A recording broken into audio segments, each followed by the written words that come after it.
Alrighty, we're doing another quick impromptu Infield video here, and this video is going to be on the EDC bag that I use, along with the stuff I put inside of it. So this bag is the Grey Ghost Gear Lightweight Assault Pack Mod 1. What the Mod 1 means is that these straps here don't come off. They're permanently affixed. The regular one can be strapped to a plate carrier. This one's strictly a backpack.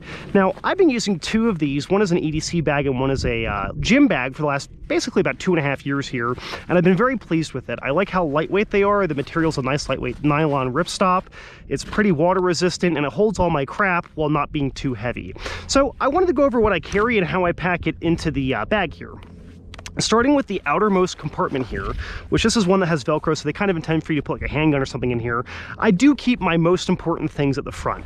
So I have a trauma kit here. This is an Israeli battle bandage, a cat tourniquet, and some seal locks. And I put it, of course, inside that front compartment. In my second bag here, I got one of these Magpul DACAs where I carry a spare pistol magazine for the gun I normally carry, and then some speed strips of 38 special, since I do carry a 38 quite frequently. And then the last item I keep in here is a headlamp. This is a rechargeable headlamp from Black Diamond. I like to wear a headlamp around my neck at nighttime if I'm doing a night shoot or if I'm just walking around. If you're able to be seen out in public, you're less likely to be a target of attacks or threats there.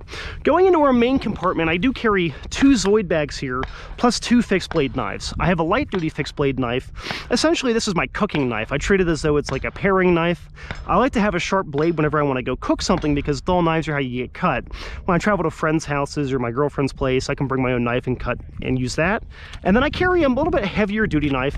This is one of the Gerber like Air Force survival knives that has a rubberized handle. If you happen to cut through a live wire when you're cutting through something, you won't get shocked. It's still full tang despite that, and this has been a good general purpose knife for me. Where these go inside the bag here is these two water bottle pockets. They're very, very convenient for that. Going into our next piece here, I have a first aid kit. Now, this isn't like a trauma kit, this is a first aid kit. So I've got stuff in here like some gauze, I've got band-aids, alcohol pads, some painkillers, nothing hard, just, Tylenol. I carry, this is kind of like a boo-boo kit, if you get like a light scrape or scratch, which is very possible out here. The last thing I have is my toolkit, and I'm going to dump the contents so you can see what's in there. I will have a photo of these in the full article, but I carry stuff like some ear foamies. I have a spare car key, my GPS, spare batteries for the headlamp, yellow electrical tape, spork, little fire starting kit here, spare batteries and cables for things because everything runs on electricity these days, spare flashlight. And then I have my Leatherman Wave that I've been using and carrying for, gosh, probably about a decade now. These both go in the main compartment here. I like to keep them stowed like this with the pull up. So if I need to get to it, I can just rip it out. And then, of course, I have them color coordinated here with the medical stuff being orange. The last two things I carry on the daily in this bag are my Mechanics Fast Fit gloves, which just get clipped on like so. And then inside the water bladder pocket, I have this. Now, this is just a chunk of tarp that I've chopped up. It's actually the same style of tarp that I'm sitting on right here. And I use this as a ground cloth or a way to dump my gear out if I need to go sort through stuff. Kind of almost like a little tablecloth that you can pack into the field. And of course, that just goes here inside the compartment there. So yeah, it's a pretty basic bag. The loaded weight of this, and I weighed it a couple days back, is about 9.5 pounds with all my crap in it, which isn't that heavy. So if I need to lug it around for a long time, it's not too bad. And then the big thing I do is, of course, we're not at full capacity.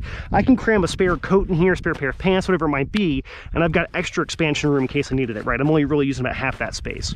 If I have any downsides against this bag, I don't like all the molly webbing on here. However, that can be quickly remedied with a pair of scissors and a lighter. So thank you for watching, and check out the full written review for this backpack and my regular EDC stuff down below.